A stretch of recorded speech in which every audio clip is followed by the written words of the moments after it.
Good morning, YouTube. Warbles on a lot here. And today I'm going to be speaking in my official capacity.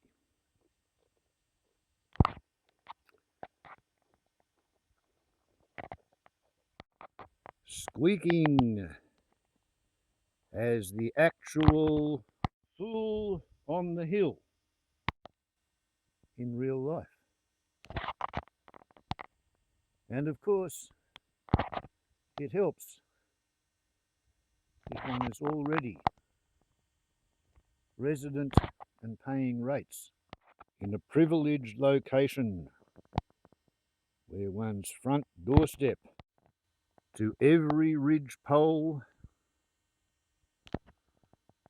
for 10 miles around, 15 kilometres in all directions.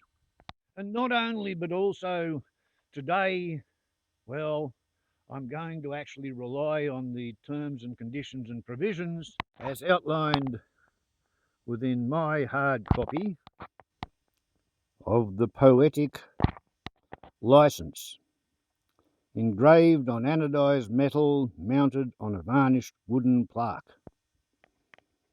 Now, I'm not going to rhyme a lot, but I am going to tell the truth in a public place. Those of you who are familiar with my channel are probably aware of the fact that I spend entirely too much time on YouTube, watching videos, scrolling through the comments, responding sometimes at length to other people's short quips and one-liners, basically attempting to answer questions, sometimes commenting a bit scathingly or excoriatingly, but it's becoming increasingly difficult to express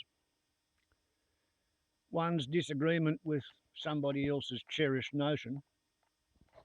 And the other day, I was in this comment thread underneath the CNN video concerning Israel and democracy and Palestine and a two-state solution and all of the stuff that's been happening since October last year. And of course, that's merely a consequence of everything that happened in the previous 75 years or so. And that's more or less a consequence of everything that's been going on in the Middle East and in Europe for about the last 1,000 years. And of course, that was always consequential on everything that happened in the previous 4,000 years or 5,000 years before that. And if you really want to push it back far enough, you can go back 12,500 years to the middle of the last ice age when something went wrong with one tribe in the southeastern part of what's now Turkey, and they emerged from the last ice age no longer living in the manor economy. They were no longer into the idea of go and take what you need for the day and don't take too little and don't take too much. That particular tribe was into the idea of selfishly harvesting everything. Get everything you could while it was there.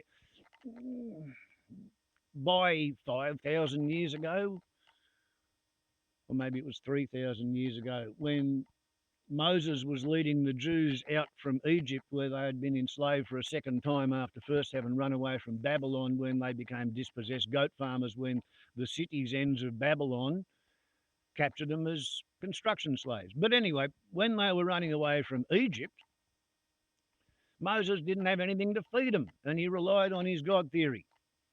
And the great God theory gave them manna from heaven.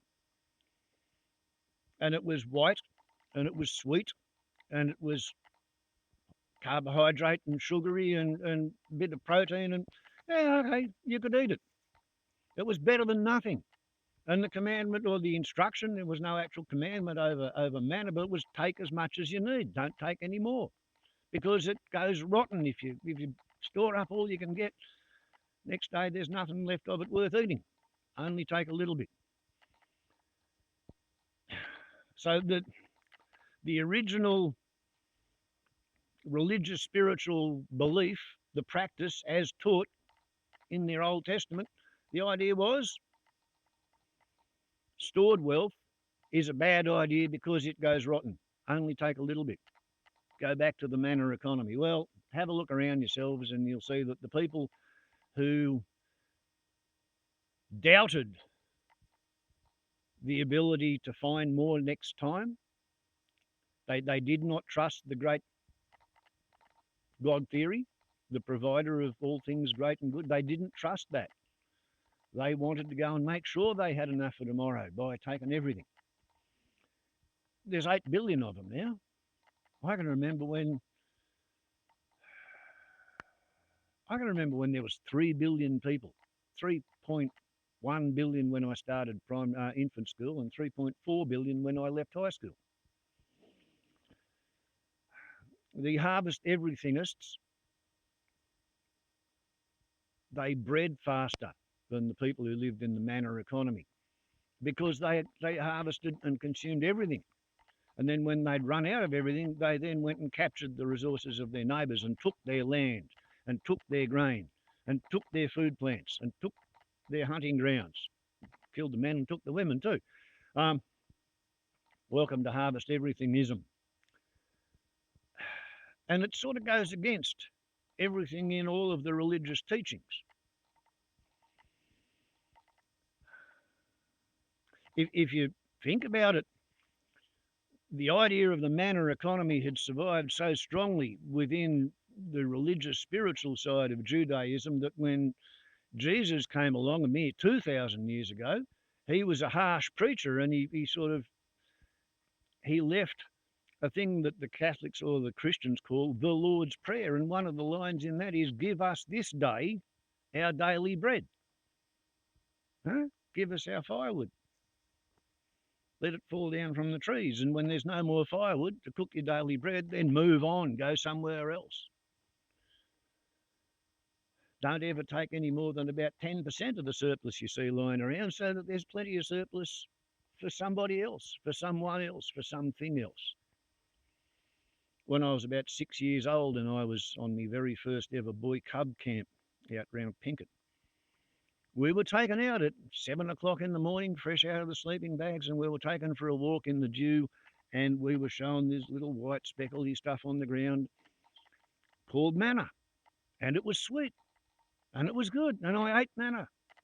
We were told this is manna from heaven, and later on when I was in a biology class, I learned that it was a casting made by an animal called a lerp, an insect called a lerp, and they lived on the trees, and yeah, they produced these castings. In other words, insect shit. There was this little insect that lived just for eating in the treetops and excreting white, crystalline, high carbohydrates, slight amount of protein, sugary shit.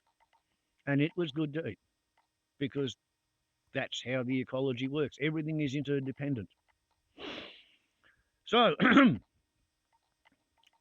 we come to the CNN video on Israel and Palestine and the two-state solution, and I stumbled across a comment which said, under a video called ICC seeks arrest warrants for Hamas and Israeli leaders, at 412 Blue 15203 said, how can you be a democracy on stolen land? Got 90 thumbs ups.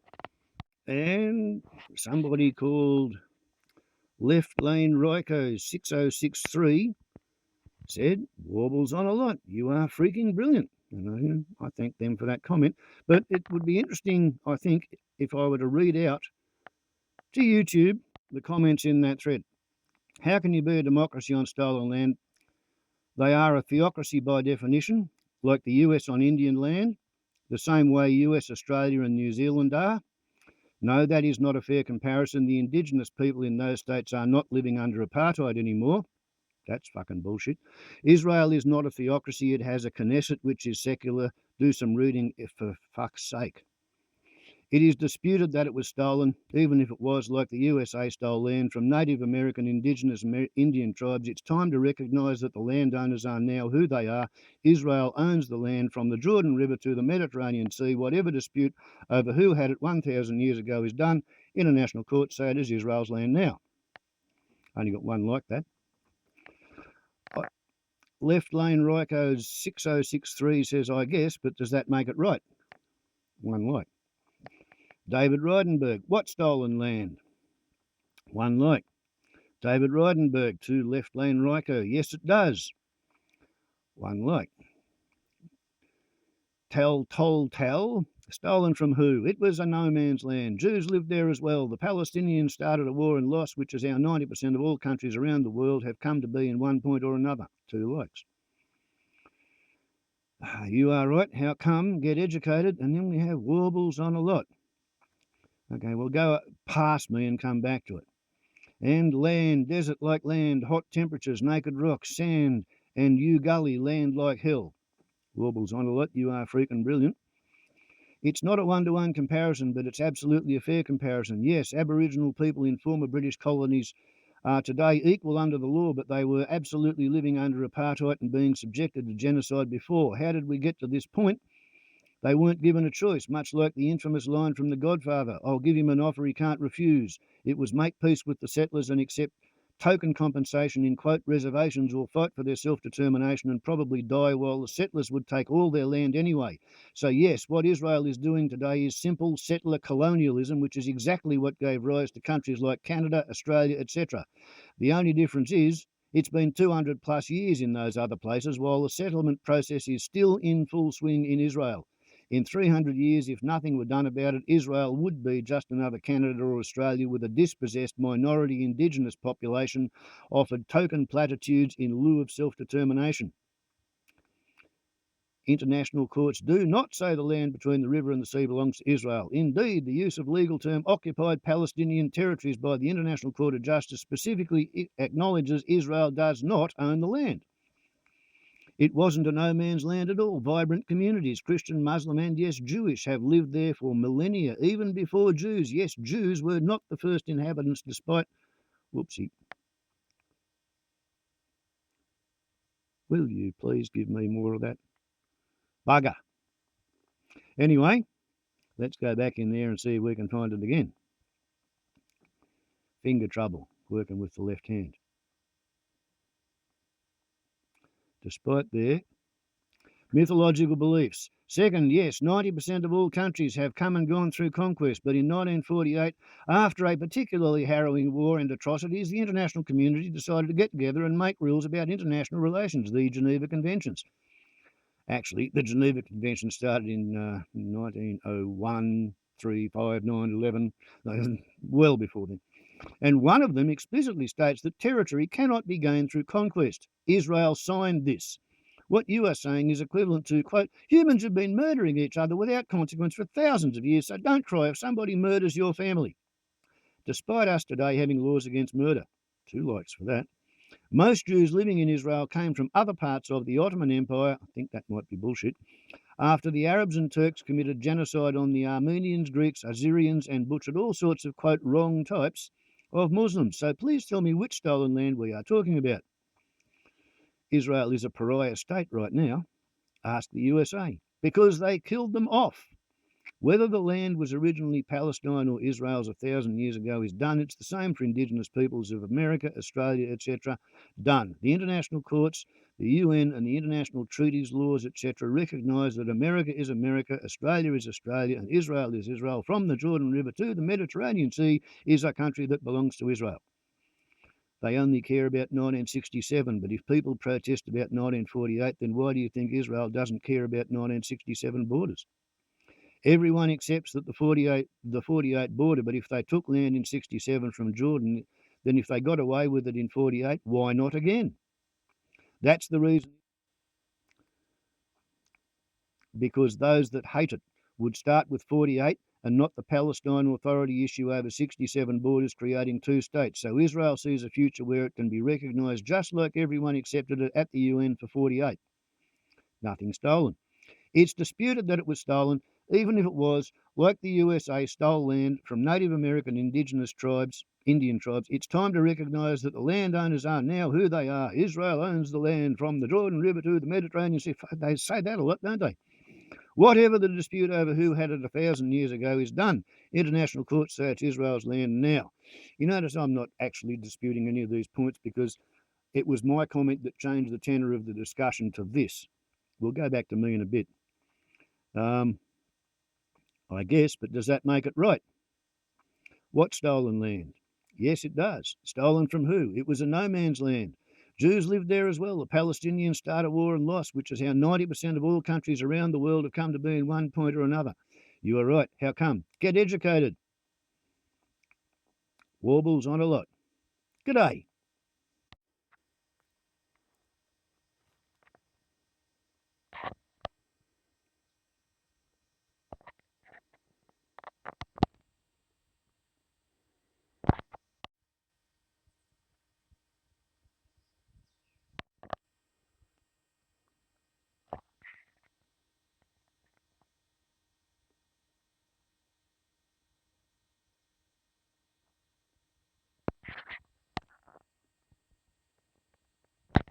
Just a little bit of backtracking to fact check me. Okay, with one like. Let's see what I said. G'day, yay team.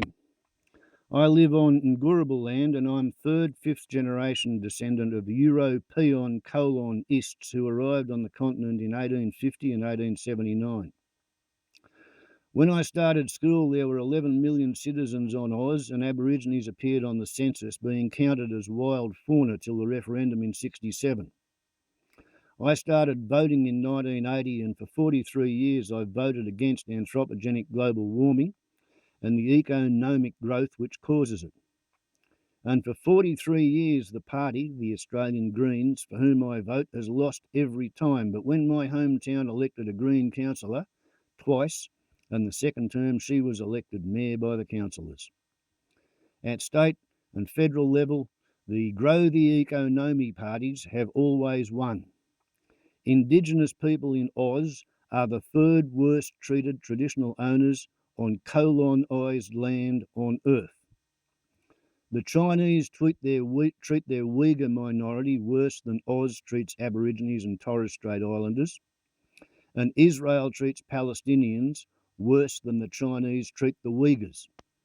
And nobody on earth treats anybody worse than the Israelis treat the Palestinians. When one's grandparents taught one that their family is part of the universal Creator Godtheory's chosen favourite race, over and above all the other tribes of humans, and also over all and any other kinds of life anywhere else in the whole universe, close bracket, and when everybody one ever meets was all raised to believe in that exact same ancestor story, well, then apparently it's difficult to take any kind of international articles of war seriously, because, you see, when God theory is on your side because thou art among the chosen, then the ICC can go and piss up a rope tied to an overhanging branch, for all the Knesset could care. Quite how the warrior Zionist factions think they'll overcome the sixth commandment is beyond me, because thou shalt not kill leaves no room for, quote, sophisticated argumentation.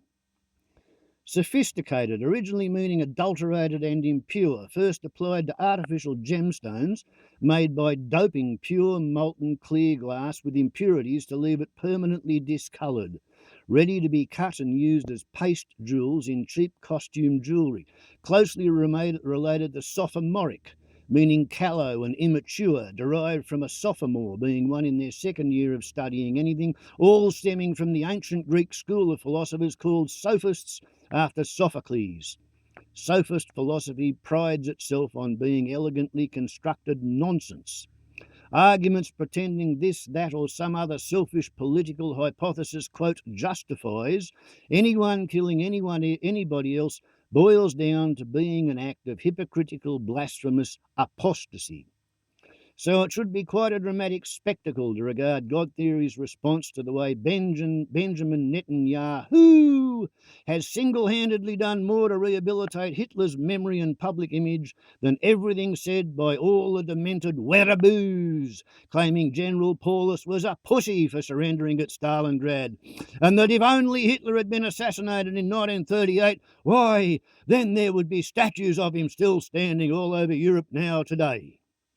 Karma works inexorably, and nothing done by Nazi Germany to anybody between 1933 and 1945 in any way at all whatsoever, quote, justifies, unquote, what Europe's deported remaining surviving Zionists have done in Palestine. Justifiably, as the British Empire wrote, he leaves, in Latin, over the doorways in all their public buildings because they were still proving to themselves that they were as good as the Roman Empire, and the Romans wrote exit over their doorways while they lived in conquered Little England at Londinium. The Zionists running Palestine apparently felt a deep need to operate bigger, better and worse ghettos and open-air concentration camps than the ones which the Germans copied from the British, who invented the concept and put it into practice and coined the term deliberately as propagandistic marketing jism during the Second Boer War. I've paid council rates on 100 acres for 33 years, running it as an endangered species sanctuary. It used to be a didgeridoo and Coolamon and Kylie factory before the sheep and potato brigade arrived here in 1840. I have the stone woodworking tools and blank didgeridoos and Coolamons on the forest floor, surrounded by a thick concentration of remnant wild native food plants. I might have been outvoted, but their taxes pay my pension, and that's how I pay the rates on the land. My God theory is not stupid, you see, and not powerless either. Unlike the God theories of choice of everybody who chooses to rely on weapons or on training themselves to fight against whatever they may imagine of which to be afraid, because deep down they somehow know that their own God theory will be unable or unwilling to keep them safe from whatever they imagine lies in wait for them with malice aforethought. Paranoid persecution fantasies based on projected self-loathing and hatred concocted by wannabe control freaks being driven by all their own overcompensated inferiority complexes. Apparently, or so it seems to me. But what would I know? Such is life. Have a good one. Stay safe. Ciao. One like. Okay. And according to the best informed sources, Israel claims that on the 7th of October, when an armed force fielded by Hamas conducted a surprise elite commando raid across the border between their open-air concentration camp where they've been incarcerated by the Israelis out into their old homeland, which they have not accepted that they have lost. They captured or killed 1,200 Israelis. The Israelis have now killed in excess of 40,000 Palestinians, claiming for public purposes to be, quote, defending themselves deep inside Gaza by starving the population of Gaza while they indiscriminately bomb and rocket and bulldoze heavily built up areas populated by civilians, apparently on the premise that because Hamas is somewhere among the civilian built up area of Gaza, therefore it's acceptable for Israel to conduct collective punitive operations against Gaza. And it just doesn't matter how many civilians Israel kills because God is on their side. They are a superior form of human to every other primate on planet Earth, and it doesn't matter what they do on the ground because it's all being ticked off on in heaven because of their ancestor story, which regards every other human on planet Earth as Untermensch. And literally, Benjamin Netanyahu has done more to rehabilitate the public image of Adolf and the Nazis than everything said by every pathetic bloody wereaboo trying to argue that Germany was betrayed and the Nazis could have won the Second World War if this, that and the other terrible thing hadn't happened to them.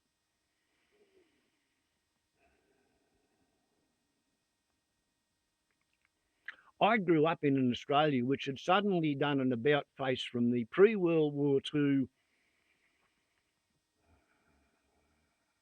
endemic anti-Semitism and prejudice against gypsies, as well as prejudice against anybody who wasn't white Anglo-Saxon from the British Empire, after Australia put refugees, Jewish refugees from Germany in concentration camps because they were German and they might be anti-British imperial and therefore they were treated as enemy aliens.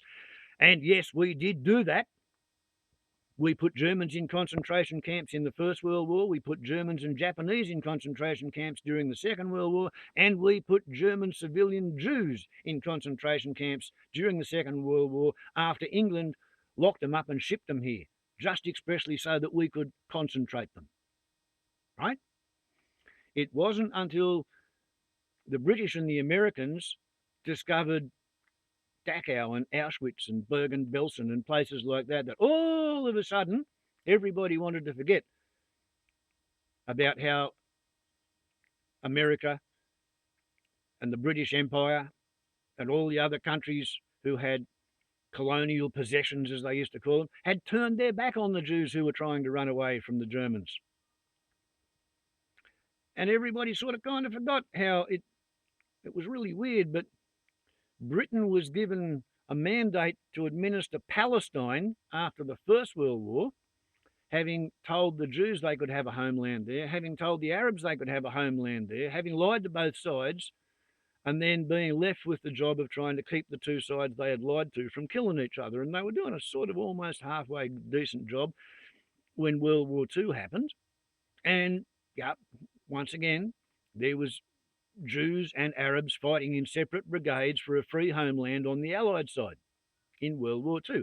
And then afterwards, the people in Europe said to the surviving Jews who hadn't been killed by Hitler, words to the effect of, "Oh, you won't want to live among us Europeans any no more, will you?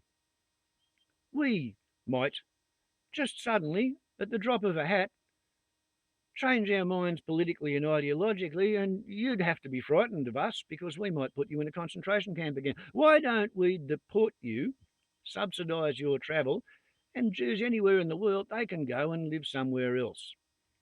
Tasmania was thought of, Madagascar was thought of, and then they decided, well, there's already 10 or 15% of Palestine is Jewish. They've been moving there since the end of the First World War. They've been telling their grandchildren, next year in Jerusalem, next year in Jerusalem, at Passover as they light their little 7 candles in a row.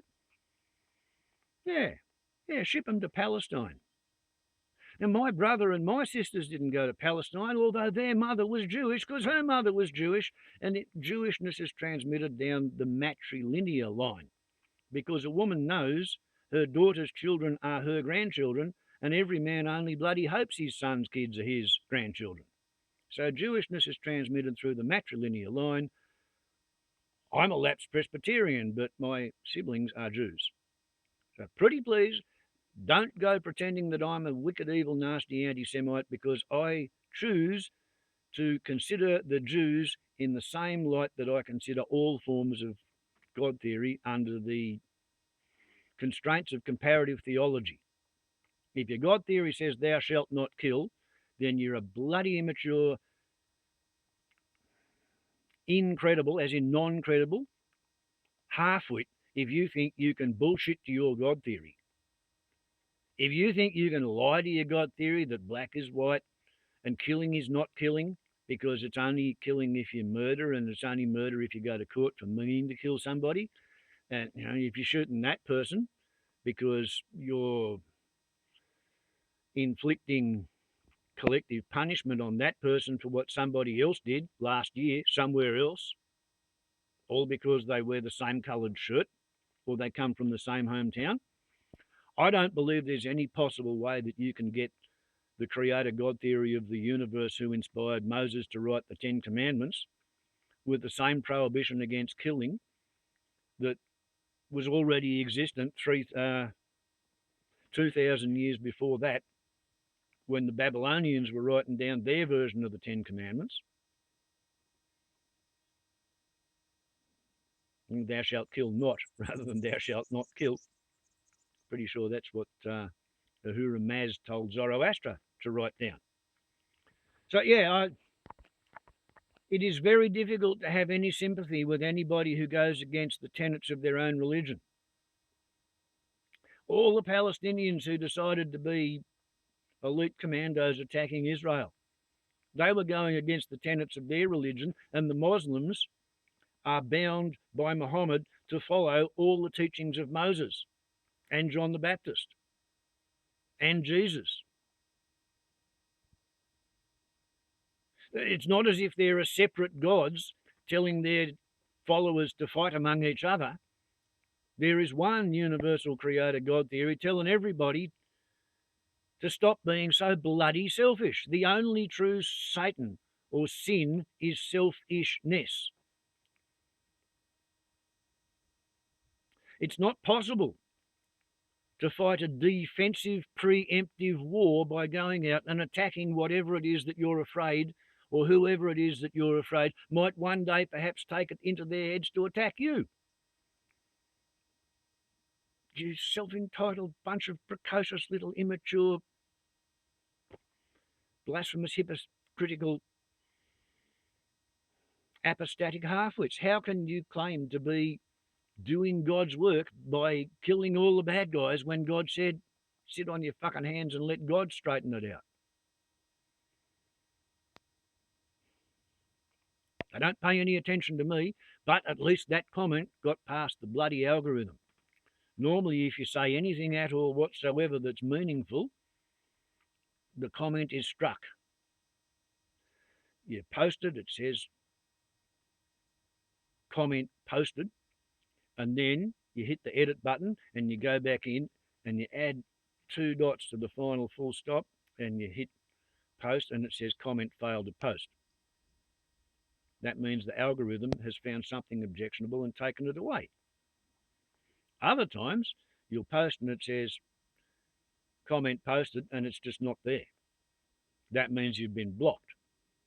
Other times you'll make a comment and you'll edit it and it'll stay there, but nobody ever comments on your comment, even if you are replying or responding to somebody under their reply.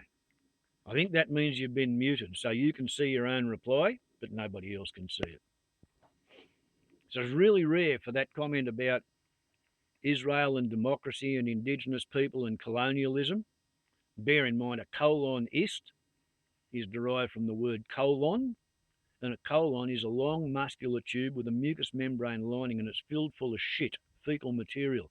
A colon-ist is anybody who travels far away from home and then empties their colon all over everything they fail to understand. Just exactly like the Euro-peons. A peon is a landless, ignorant peasant, and Euro means from Europe comes. So the landless, ignorant peasants from Europe went all around the world and stole every fucking thing. They ran away from the bloody Mediterranean coast 1,000 years ago because they'd already reduced it to a desert. And now they want to go back. Because strangely, apparently, if your next door neighbour thinks that they're God's gift to the universe, they behave consistently in ways that give you the shits. And nobody wants to be neighbours with people who practice Judaism past a couple of 100 years. Yeah. They got hounded out of Spain 200 years after they went there because they were hounded out of, run away from the Mediterranean. They went from Mediterranean to Spain, Spain to Poland, Hungary, Germany, France, and wherever they went. Some of the people who practice Judaism practice it in such a way that just irritates the shit out of their neighbours. I'm not going to try and make guesses as to how come, what for, or why. Maybe it's just the sheer bloody arrogance of wandering around considering everybody else shit underfoot because they think they're God's chosen race. A lot of indigenous people find it difficult to put up with foreign colonists descending on their land, understanding nothing, turning it into a shadow of what it used to be, and then claiming that they were working in accordance with manifest destiny, which was the European's excuse to himself for stealing the continents of North and South America. Oh, God put all these resources here for us. Of course, that's why we're starving in Europe, because we've already overbred and consumed everything. Let's go and take that there. That's what God wants us to do. That's why God gave it to all those other people.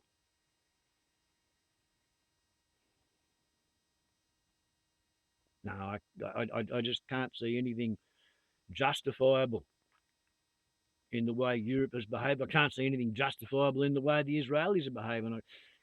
I can understand that a hit dog turns savage, and after only 5 years in the bloody Warsaw Ghetto, look what the Jewish Polish partisans did to their concentration camp guards when the Warsaw Ghetto rose up, suicidally, knowing they didn't have enough arms, knowing they were outmatched totally 100%, hoping somebody might come and help them. They went out and they all got wiped out by the SS because the Russians did nothing, the Allies did nothing. And when the Palestinians, after 70 years in the Jewish concentration camp, concentration camp run by Jews, when they rose up, the Jews claimed they were terrorists. Terrorists! Trouble with that is every member of the German army who died as a result of partisan activity anywhere in World War II after 1942, their death certificate said they were killed by terrorists. In 1942, when the British realised that only 10% of their bombs were getting within 5 miles of the designated target, and that was when they put cameras on the aircraft of the best 25% of their bomber crews. So it was actually less than 10%. It was probably 2.5% were getting within 5 miles of the target. They decided to stop trying to hit little things that mattered a lot and start trying to hit big things that were easy to hit. And they started going after cities. And they firebombed Rostock and Lübeck. And after they firebombed Rostock and Lübeck, here Dr. Joseph Goebbels, PhD, got up, I think it was the Berlin Sports Palace, but he gave a speech in which he decried the Terrorfliegerin, the flying terrorists who sat on top of the gravity well and they threw explosives and incendiaries down on people living in wooden houses in a hot summer down below, lighting vast firestorms in the dormitory suburbs of Germany's cities. Terrorfliegerin. And after he called them Terrorfliegerin, instead of partisans, everybody who was shooting at the Germans wearing civilian clothes, hiding in a bush, they were called terrorists. And it turned out that Germany lost the war, and a terrorist is a loser's word for anybody who attacks them using methods, tactics, techniques, or equipment against which the loser has no effective defence. Germany had no effective defence against night bombing, therefore the night bombers were terrorists. Germany had no defence against partisans, Marquis, French free forces, Dutch free forces, Danish free forces, Norwegian free forces, Polish, Hungarian, Ukrainian, anybody who attacked them from surreptitious sidelines, they were terrorists. And then in 1947, 46, the Germans had been defeated and it was somebody else's turn to be terrorists. And you know who was the first people after World War II to be labelled terrorists, to be arrested for terrorism, to be prosecuted for terrorism and put in jail? Zionists in Palestine. David Ben-Gurion and Yitzhak Rabin, two of Israel's first prime ministers. They were arrested by the British mandated Palestinian Authority in 1947 for wearing women's dresses and wigs and cosmetics. Not because they were transsexual, they were pretending to be women. So there'd be less suspicion on them when they threw hand grenades into Arab cafes in Palestine and then stolen hand grenades, stolen from the British, and used stolen British Sten guns to machine gun these stunned survivors in the Arab coffee shops in 1947. Zionists in drag were being arrested in 1947 as terrorists. And then the United Nations said, look, we really don't want these bloody Jews in Europe. Why don't we ship them all to Palestine? And we'll convince them they can go back and have a homeland, and it'll be somebody else's problem. It'll be someone else's problem. And that's what the Europeans did with the Jews that Hitler failed to kill. And now the rest of the world's kind of sort of woken up to the fact that Israel treats the Palestinians worse than the Chinese treat the Uyghurs, and China treats the Uyghurs worse than we in Australia treat the Aborigines, and the Aborigines haven't got a fucking treaty. They've got no representation in Parliament. They've got the highest incarceration rate of anywhere in the British Commonwealth, and they've got the highest deaths in custody rate of any Indigenous people in the British Commonwealth. They're not doing it as hard as the Palestinians are. They're not doing it as hard as the Uyghurs are. We don't put whole communities in concentration camps like the Chinamen do, and we don't have whole cities of Aborigines like the bloody Jews have done to the Palestinians. But yeah, we're number 3 in the runner-up stakes for who's the nastiest arseholes to their Indigenous colonised population.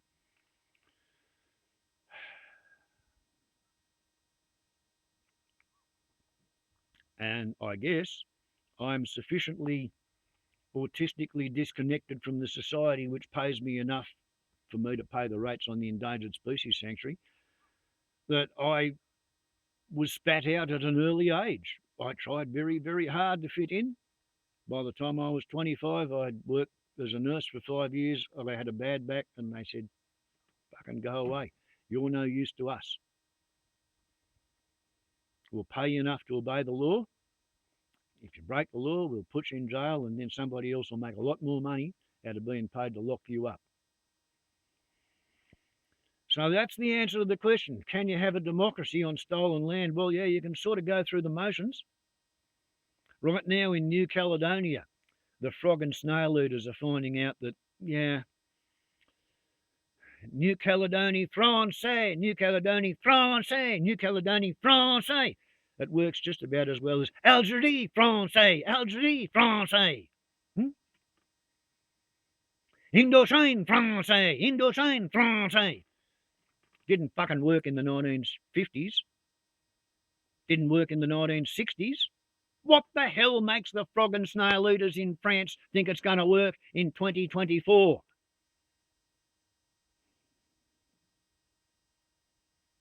Colonists from Europe.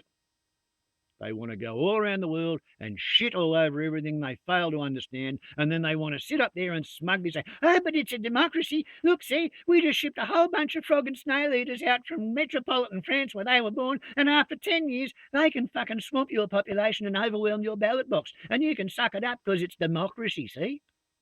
And democracy's always been such a great word, such a marvellous idea, thought up by the ancient Greeks, who lived by virtue of a slave-based economy.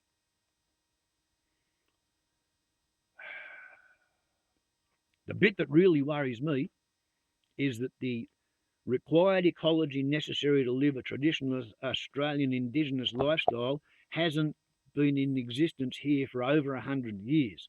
So when the refined fossil fuel is removed from the equation, there's 25 million of us here in Australia who've got no fucking idea how to live, and I'm one of them. I go hunting and gathering in the supermarket. In my life, I have watched the population of planet Earth go from 3 billion to 8 billion. I've watched the concentration of carbon dioxide in the atmosphere go from 319 parts per million to 424. We've increased the carbon dioxide concentration by 25%.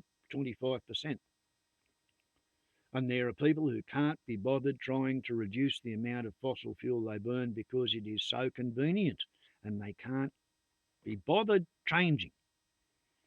All I can say is I really hope that my universal creator God theory, the one that I subscribe to, is somehow capable of steering the very worst of the destructive extreme weather events that are increasingly frequent and increasingly intense around this little patch that I've been paying to leave alone so it could heal itself for 33 years. I've got no idea how we're going to feed ourselves. I've got no idea how to stop the really extreme heat wave droughts and the mega firestorms, but I can put on a pretty good effort at stopping the sort of fires we've had so far. Trouble is, it's just going to get worse every year. It's just going to get worse every year. So for what it's worth, that's my situation report on Sol 3, the third mud ball out from the continuous hydrogen fusion reaction that I've been going around and around and around and around for 63 years.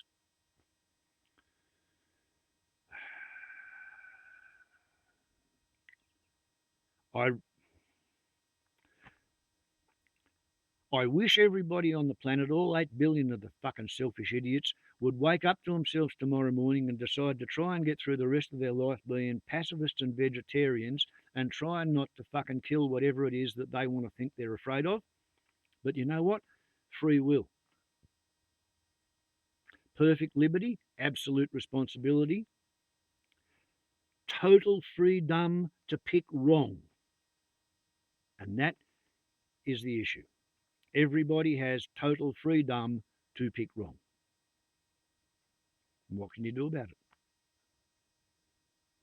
You and I can't go and look at a dodo today because 400 years ago, a mercenary, thieving, armed Dutchman ate the last fucking one on their way from Holland to Indonesia to steal, by military force, the 4 islands which grew the only nutmeg trees on earth. And they wanted nutmeg because you could get a high price for it in Europe, and the people in Europe would pay a lot of money for nutmeg because it disguised the flavour of the rotting dead animals that they liked to eat because they hadn't invented refrigeration and vegetables were too much like hard work.